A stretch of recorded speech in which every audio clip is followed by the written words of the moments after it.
hukum ba Allah, qisas, hudud dan riddah pemurtadan nyan adalah ditetapkan hukumnya oleh syariat langsung di dalam ayat atau hadis.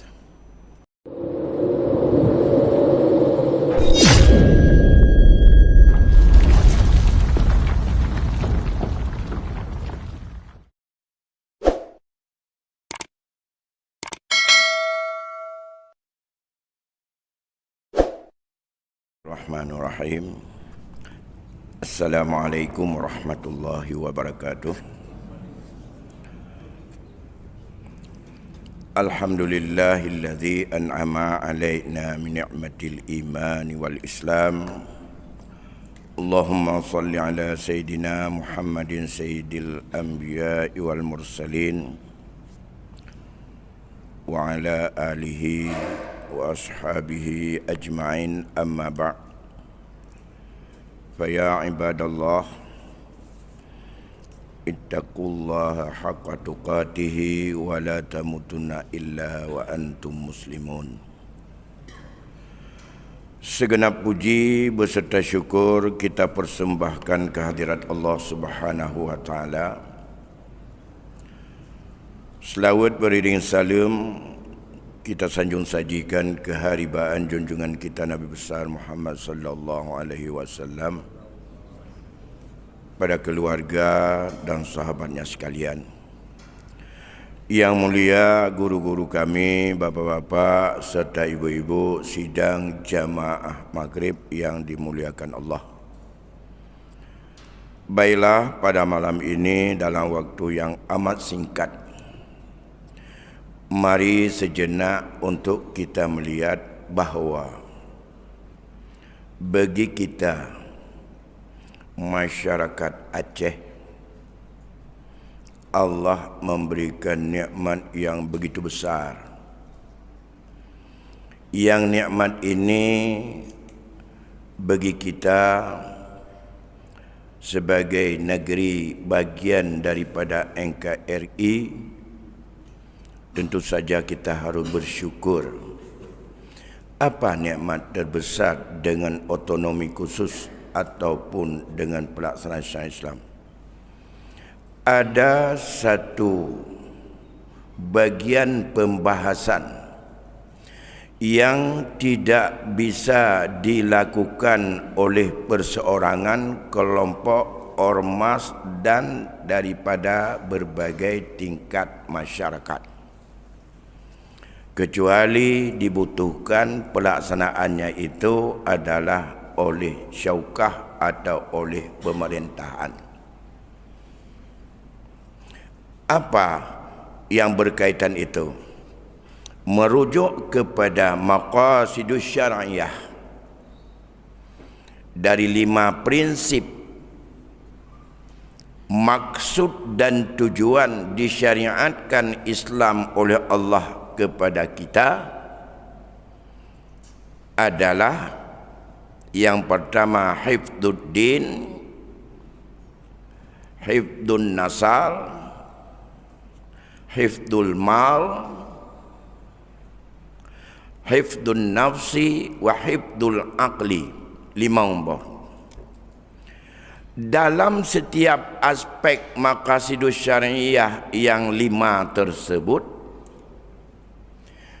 ada tingkat-tingkat kemaslahatan yang memang dituntut keterlibatan pemerintah sebagai kekuasaan yang bisa menegakkannya dan tidak bisa ditegakkan oleh keluarga dan tidak bisa ditegakkan oleh adat, tidak bisa ditegakkan oleh ormas atau kelompok-kelompok masyarakat.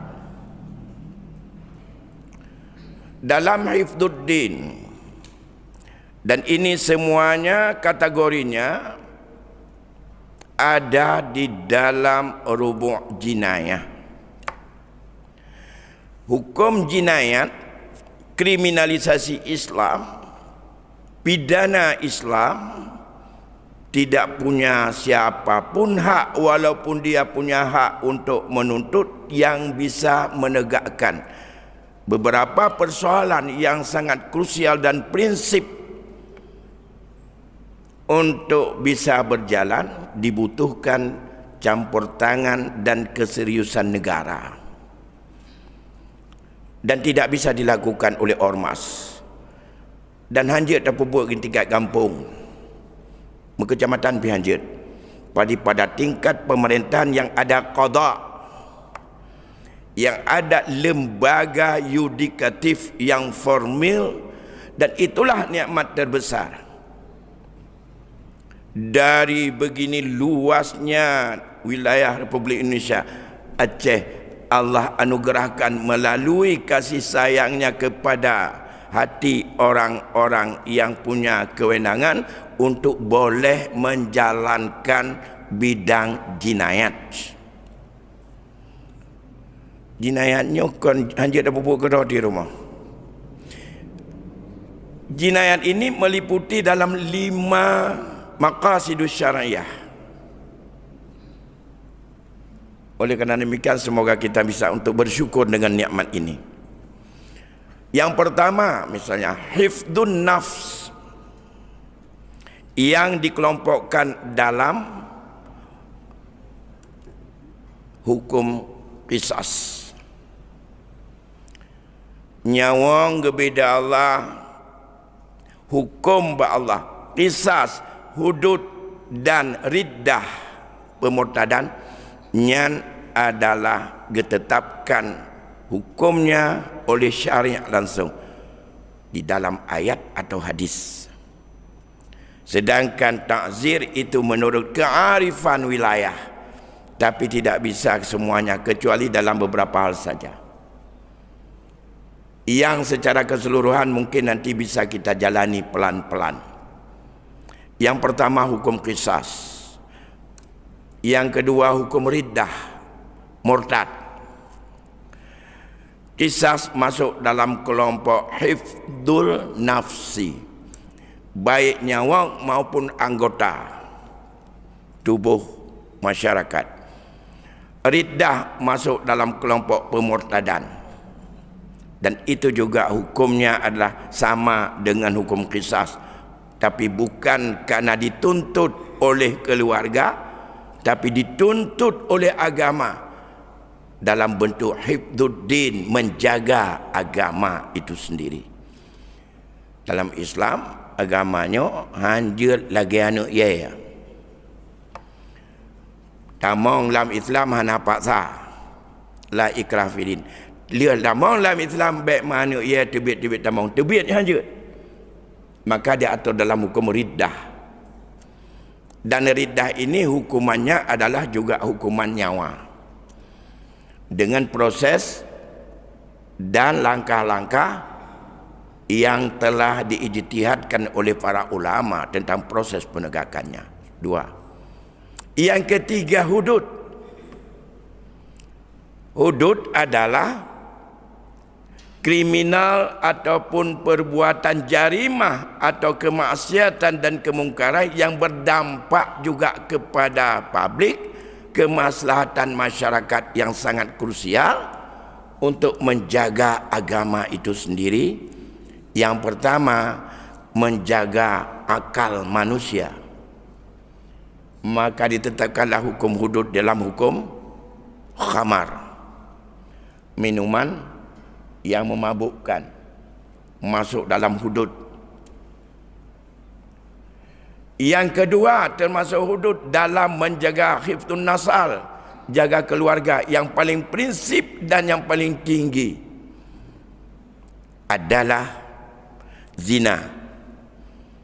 Maka zina itu juga diambil hukum oleh Allah dengan ketetapan, baik dengan cambuk maupun dengan hukuman, yaitu hukuman yang bagi orang-orang yang berzina dan dia muhsin dengan diberikan, yaitu hukuman mati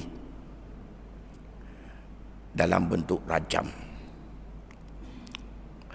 Di antara hudud dalam menjaga harta, hifdul mal, yang paling prinsip di situ adalah pencurian, hirabah, perampokan, ancaman.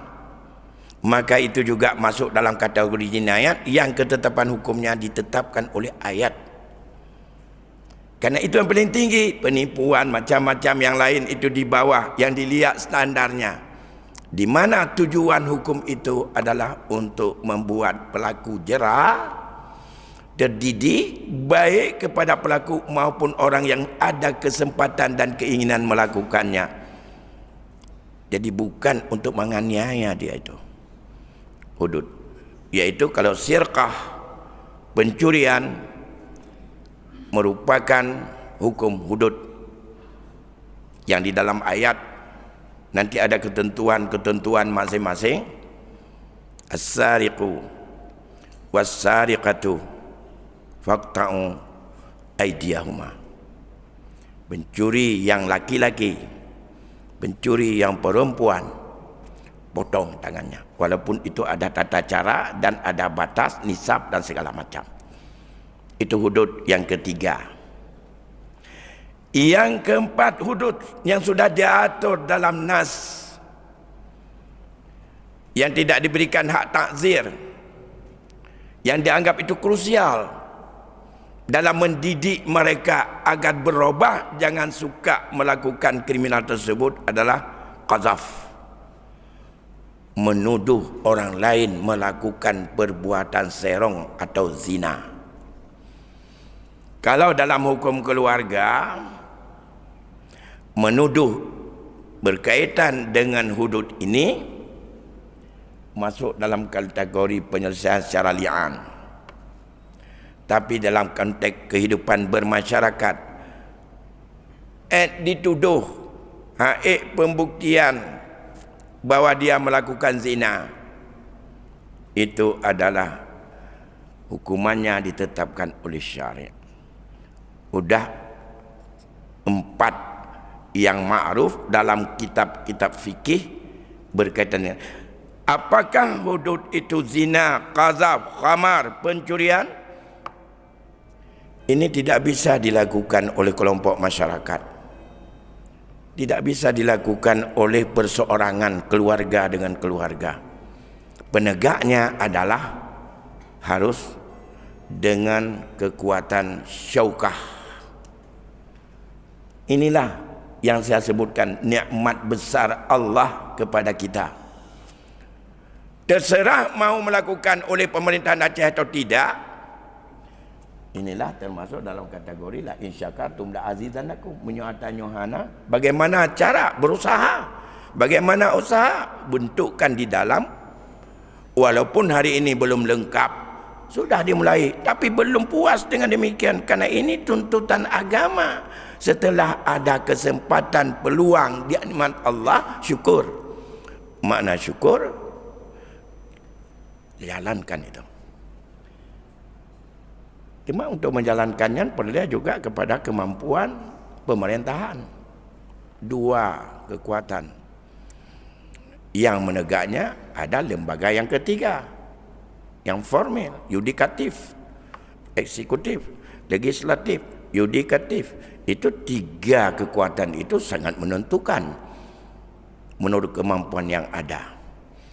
Karena mengapa? Menurut pandangan syarak, nanti kita lihat bisa dibaca secara rinci.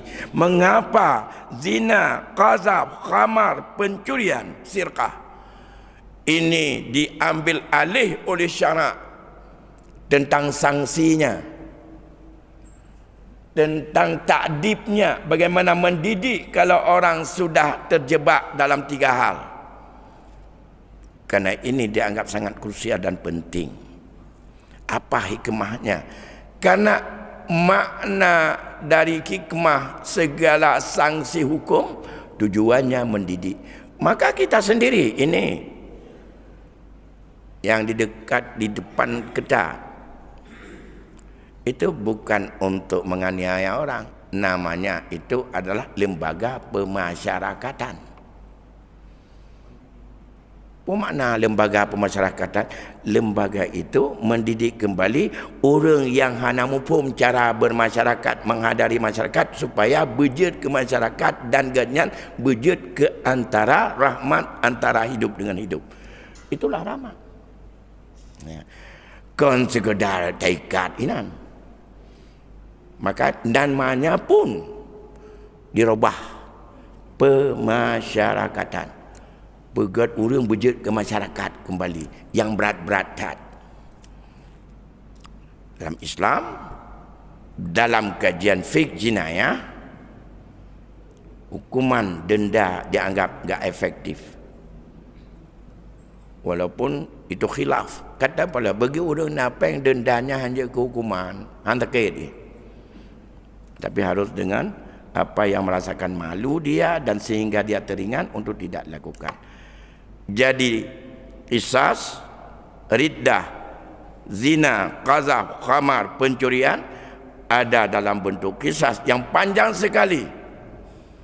Baik menghancurkan dan menghilangkan nyawa maupun dalam bentuk merusak anggota, maka itu diatur dalam qisas. Baik itu disengaja, serupa sengaja maupun tersalah semata-mata, karena menjaga, melindungi daripada mereka. Sedangkan di bawah daripada ketetapan beberapa hal tersebut yang menuju ke arah itu tapi belum bisa ditetapkan, itulah yang Allah berikan kepada ulil amri untuk menetapkan sanksi yang lebih mengarah. Atas dasar itulah maka ulil amri itu disejajarkan oleh Rasul dalam konteks ini. Karena Rasul mengingatkan, antum a'lamu bidunyakum, kalian lebih tahu dengan dunia kalian, dengan kondisi kalian, apa yang efektif untuk mendidik orang menjadi masyarakat, untuk menjadi masyarakat dalam konteks tidak mengganggu orang lain dan tidak dan menjadi kemaslahatan. Apa yang diingatkan oleh Rasul? Hadis muttafaq alaih Bukhari Muslim, bersumber dari Abi Hurairah. Qala Rasulullah sallallahu alaihi wasallam, man ata'ani faqad ata Allah wa man asani faqad asallah wa man yuti'ul amira faqad ata'ani wa man ya'sil amira faqad asani. Siapa yang taat kepada aku, kata Rasul, ia telah taat kepada Allah. Karena bentuk taat kepada Allah setia, dan kita adalah senantiasa mau mentaati terhadap anjuran, risalah dan apa yang disampaikan oleh Rasul. Kalau maksiat kepada Rasul, Rasul mengingatkan itu juga bentuk maksiat kepada Allah. Selanjutnya Rasul sambung, siapa yang taat kepada amir, penguasa, ia telah mentaati kepadaku. Dalam konteks hal-hal yang sifatnya untuk menegakkan itu, jangan marah kepada amir. Ditegakkan hukum potong tangan, ditegakkan hukum cambuk, ditegakkan hukum qisas, walaupun belum semuanya, walaupun hanya secuil sudah mulai, tapi apakah bisa ditegakkan dan itu adalah sampai kepada tujuan? Oh, enggak cocok lagi itu. Atas nama yang sifatnya hudud itu cocok tidak cocok, Allah lebih tahu, dan itu karakter manusia sedunia. Bukan hanya yang hudud yang sudah ditetapkan hukum oleh setiap penguasa di mana saja di dunia ini, menunjukkan ketetapan Islam yang umum itu berlaku secara menyeluruh dan tidak bisa dibatasi oleh kultur dan budaya daerah masing-masing. ada lain nanti yang diberikan kepada hak masing-masing dalam bentuk takzir. Sedangkan ini berlaku bak mata aurah terbit tanpa mata aurah lub, menyonyo pelanggaran laganya hukum. Yang kerja dikatanya menyokong laganya hanya dah bubut. Tak apa-apa kan, hanya tak pegat hukum lebih ringan dari hukum Allah, hanya bubut ke bahaya sihat. Ditanya dia pebut apabila mampu kita aturkan bagaimana cara-caranya. Hanya kitanya. Hanya kitanya. Sama dengan hanya pemerintah Aceh yang bisa menjalankan jinayah al-Islam. Masalah temayang, pelagak masjid dan mandu-mandu lain, bantuan ke pesantren, nyancit ada hana ke bantu nebak sejarah ya.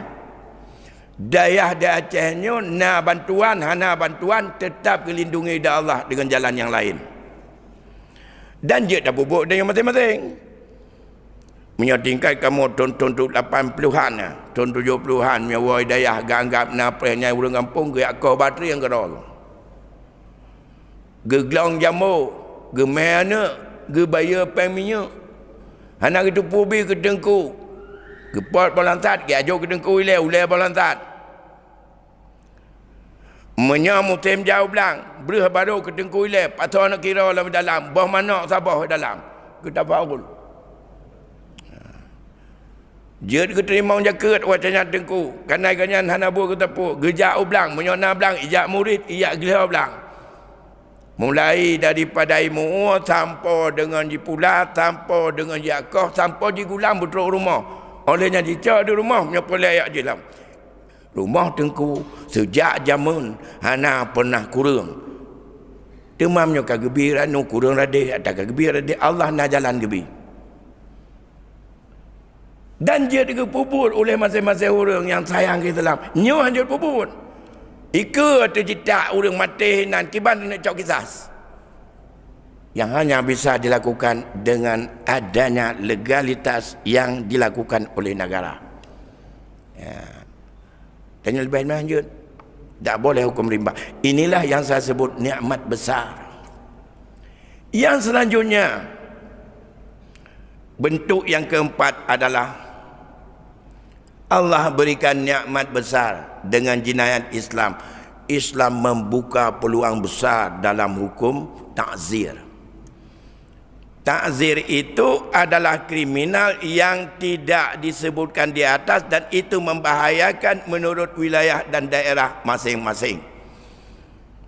Di dunianya, maka boleh menetapkan masing-masing menurut wilayah. Di Arab, ketetapan pemerintah menyojak masing-masing raunun, katanya rawi baik jalan ubat. Dan atasnya taat kepada rambu-rambu jelitah, taat kepada saya, kata Rasul. Karenanya kemaslahatan baik tapi ke lingkar jalan petengah lampu merahnya hana dosa aku. Maka diberikan takzir untuk kemaslahatan umat. Baik rencana punah dosa tajak jo dunia ni tanya abe dia ni jarau ni nyahinan empat de mengu tangan Allah motor-motor tumpang pungking karena aturan ini jarawi ya ide di daerah ikut timur tengah jarau nun ini menurut aturan ni pugat jadi menurut budaya masing-masing bentuk mencoba kenan pamai kita tanya sunat katanya unen bedah tajak ada berjalan unen jadi pupuk tu menyojak berjalan kat wi aturan je menyobak kauri munun baik tak cagut ada ide lihat je baju tanya bacuk geser unun kungan ni geser baik antara unun ni ditarik kena salah ini tayamam adab dalam baju makanan adab dalam baju kauri nah ujung je kepada hadis Rasul, siapa yang maksiat kepada pemerintah, dia maksiat kepadaku. Apa yang paling dominan? Pertama, maksiat bisa menetapkan hukum berbagai masalah. Dalam kategori takzir, nominannya yang paling besarnya juga ditegakkan oleh pemerintah. Hanya sebahagian kecil yang diberi kewenangan kepada personal orang, kepada lakor. Syariat memberikan penetapan takzir menurut kehendak lakor, tapi rambu-rambunya gatur oleh Allah untuk takzir rumah. Dalam hukum nusyud, boleh untuk pisah tempat tidur, diawali nasihat, gak mapan sampai fadribu. Dalam hukum anak-anak kita seperti tadi, itu boleh diatur hukum takzir. Siapa diberikan kewenangan dalam Islam? Ayah, ibu, orang yang ditugaskan, dan guru untuk anak. Apa yang diatur kepada mereka dan bisa ditekan hukum? Bukan saja yang dilanggar agama, tapi sesuatu yang mereka tak layak melakukan, boleh ditetapkan hukum takzir. Misal kondisi uranyo anak SD, SMP, SMA boleh malam atau main game buat warung kopi. Apakah cocok? Enggak cocok. Buat aturan dengan ketetapan hukum. Siapa yang buat? Boleh dibuat oleh tempat itu sendiri, orang yang punya kewenangan di situ. Boleh dibuat oleh pemerintah yang lebih bagus supaya seragam. Boleh dibuat oleh orang tua. Kiban takzir orang tua, lagi kita nyut takzir jamun. Jamun hana menulis, tapi kepuput. Atanya enggak amalkan. Apa di antaranya? Anak-anak kita. Saya teringat sekali kalau tahun-tahun 70-an. Semua anak muda yang galam kahwin yang di melasah di malam. Hanjin mesti watanya galam le warung. Dan hanjin di rumah. Hukuman ji menya malamnya na gemadoh lang kampungnya, yang pertama sasaran kenang hukum to yang hanawa melasah hukum. To yang hanawa melasah hukum jihlah tetap. Yang hukuman adat, yang takzir tanpa tertulis tapi sudah membukukan. Begitu juga orang tua. Menyorongnya orang tua bisa melakukan hukum takzir, kan dia jaga anak ke warung. Nak, kamu boleh keluar untuk minum, tapi ingat, kapan keluar? Setelah salat Isya. Kapan pulang? Jam 11 sampai ke rumah. Menyahana kawa, ingat, nyo tinggal bengah, kunci Honda kucok, kajak ngan dapat. Jut mentau dan jam lagi dan juga takzir. Nyan pun kita nyol pengkhianatan dan untuk pelanggaran terhadap anak. Tidak.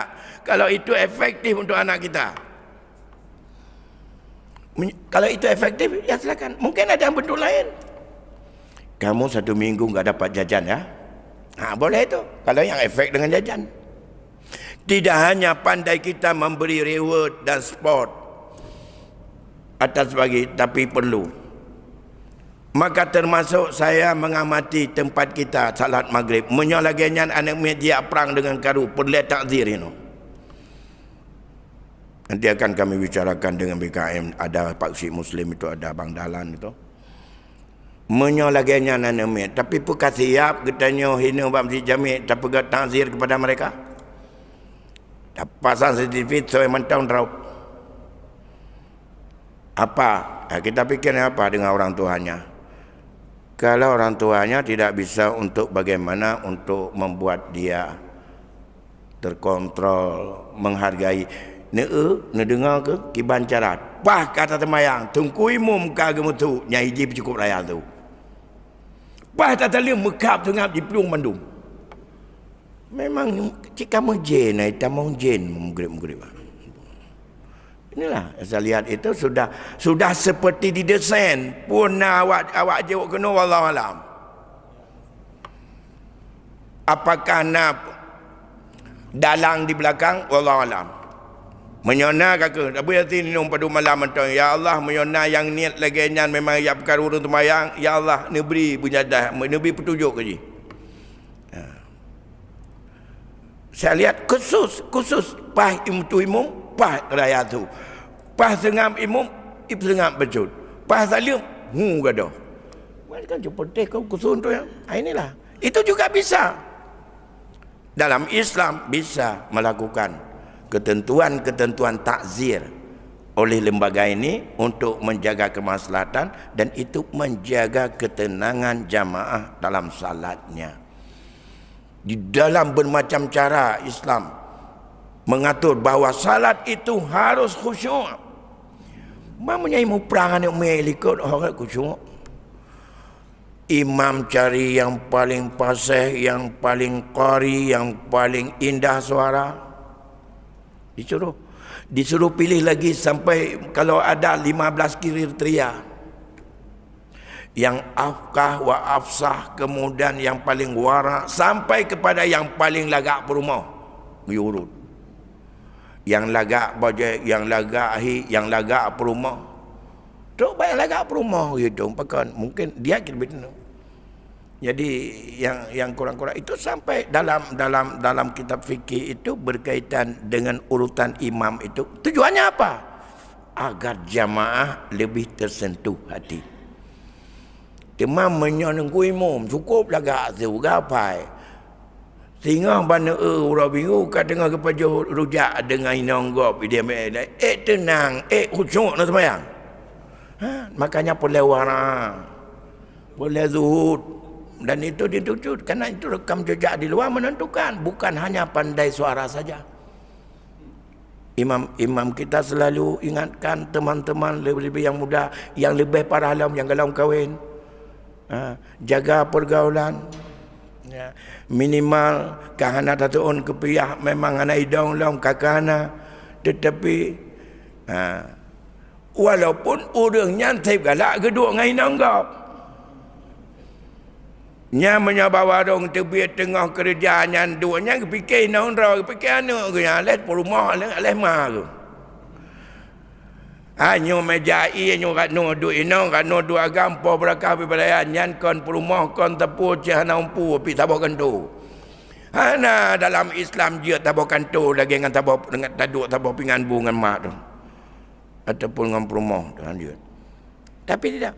Tapi walaupun mereka seperti itu, kalau melihat pak imamnya, menyebab kritik caranya. Anak mana temayang di jamiat pekan, ku imam mana pasal tak ku bunuh agama cewek di kan kalau kawin, mesej itu mempengaruhi siapapun mana saja imam. Maka begitu boleh kita untuk membuat takzir. Kalau takzir diberikan kewenangan kepada guru, kepada yang tamu gurai, kepada orang yang telah ditentukan atau yang kita berikan kepercayaan, kepada ayah, kepada ibu, boleh menyusun takzir kepada anak-anaknya. Kalau tengku atau guru boleh mengikut takzir kepada muridnya, dia merumuskan takzir apa. Tapi kepada petugas dan segala macam takzirnya geyu atuh hanya kepada orang yang mantong dalam tahap pendidikan bagi anak-anak apa yang belum layak dilakukan. Tapi kalau guru apapun boleh dilakukan ke orang bebe katanya yang dia pegat hukum takzir tamu guru bagainya. Orang lain dia pegang hukum takzir katanya ngama. Jadi takzir ini memang ada kaitannya dengan kemaslahatan. Sebahagian yang ma'ruf hari ini dan ittifaq para ulama bahawa takzir yang boleh tidak disusun oleh pemerintah dan tidak ditegakkan oleh syukah dan negara, itulah yang pertama orang tua kepada anaknya, yang kedua suami kepada isterinya. Isteri hanya pegang takdir kelakau. Yang kerja katanya lakau. Nyo nanti pembahasan menyona nucud kepada perumah. Gedanya lakon nanu suci. Karena kewajiban suami itu banyak. Boleh untuk cacat bak isteri, boleh untuk kita talak. Cacat pada suami boleh untuk diajukan pasah. Dalam konteks ini nanti akan kita sambung dalam pertemuan selanjutnya adalah berkaitan dengan pasek suami. Yang hari ini pengembangannya begitu luas. Bukan apa saja yang ada dalam fiqh yang ma'ruf. Tentang cacat apa suami boleh diajukan gugat cerai dan sifatnya itu pasah. Cukuplah kauranyo bermacam kelemahan suami yang harus itu sesuai dengan perkembangan. Kalau itu merasa tidak nyaman, tak tentram oleh suami, oleh si isteri dengan sikap suami, sama dengan hukum kita tidak nyaman, tidak tenang, tidak tentram dengan tingkah laku akhlak yang buruk isteri, sunat cerai. Maka si isteri juga boleh untuk mengajukan gugat cerai. Hanya dapat salah oleh urina yang gagal. Cuma menyorinong yang ghairu ifah. Nyan memang kalau ganyan. Tapi katanya cuma aku takut mandua taban anak ifah. Mentega-tega meh cewek go. Lako cowok tagap. Di perumah pi cowok tagap. Paham merumpak sama-sama. Kakon ada doa masing-masing. Yang kan tadu. Maka agak pegang di dalam agama. Azani bizaniyah. Nyan kafa'ah yan. Orang galak Medina berkahwin sama-sama ngainong tukak Medina. Yang galak mupat sama-sama galak mupat. Ya, jadi yang kafah awaknya. Ya, ini menurutnya ni karena sama-sama mereka seperti itu. Urus-urus Tuan Bandung berkaitan dengan masalah takzir luas sekali. Tidak terbatas. Alhamdulillah sebahagian kecil berkaitan dengan takzir sudah masuk dalam ranah jinayah. Hudud hanya sebahagian kecil sudah masuk. Ini nikmat Allah yang paling banyak dituntut lagi ke depan. Siapapun yang menjadi penguasa di Aceh ini, ingat nyu amanah dari Allah, gejuk BRI, geizin pedang jinayah di Aceh. Tak syukur. Behana pikiran pikenan. Kahek dah dengar kampanye menteri nak pikiran kenan. Cik benar tanya, nyu nikmat Allah yo. Kekuasaan di Aceh ini gebi dah Allah nikmat melalui daripada pemerintah RI untuk jet pubut hukum jinayah yang atanyan hanjut ke pubut oleh individu masyarakat. Yang harus ditegakkan. Letak galam pencurian galam tamai kepada hukum jinayah. Baru tazah belum. Baru zina. Hanya zina yang ghairu muhsin saja. Dengan minuman khamar. Kalau minuman khamar, hanya khamar yang berkaitan dengan yang memelihara akal, berkaitan dengan sabar dan lain-lain, itu tidak dimasuk dalam hukum dan kanun jinayah kita. Baru tingkat kanun, bagaimana penegakannya, keseriusannya, bagaimana keahliannya, bagaimana kedukungannya masyarakat untuk itu. InsyaAllah 5 tujuan syariat yang sangat berat atannya lagi-lagi zina, mukaddimah zina, pacaran, khalwat, ikhtilat dan macam-macam lain, itu masuk dalam kategori takzir yang bisa diatur bagaimana. Dengan ketetapan takzir tak boleh 4 kali 40 kali cambuk kalau cambuk dalam fiqh Syafi'i, tapi dalam fiqh yang lain boleh dengan manapun. Maka selalu kita berdoa mengharap, ya Allah berikan kekuatan dan keinginan himmah yang kuat untuk menjalankan nikmat Allah ini, agar kita diberikan oleh Allah ketenangan. Kalau tidak kita berarti Allah akan berikan kepada kita dengan azab. Karena in syakartum la azidannakum, in kafartum azabil syadid. Menyahana tak syukur adanya menurut kemampuan karena kekuasaan kali gebi dia Allah. Menyahur je hana ibi. Hanjut apa buat dia katanya. Kalau pemerintah juga hanjut pumui ikat. Ini gebi. Ubud. Mahana tak ubud katanya kufur. La azabina syadid. Gebi azab dari Allah yang sangat dahsyat. Na'udzubillah summa na'udzubillah. Urus silun Tuan Bandung mengingat waktu Isya sudah masuk. Ini hanya sekedar untuk mengingatkan kita dalam konteks kita sebagai Aceh di mana nikmat. Jadi baik tak kalan dengan kekurangan-kekurangan, kalanlah dengan segala nikmat ini yang paling prinsip menyangkut dengan jinayat menjadi aspek untuk penegakan dan bisa dilakukan di sini. Hasbunallah wa ni'mal wakil, ni'mal maula wa ni'man nasir, la khawla wa la quwata illa billahil aliyil azim. Wallahu a'lamu bissawab. Wassalamualaikum warahmatullahi wabarakatuh.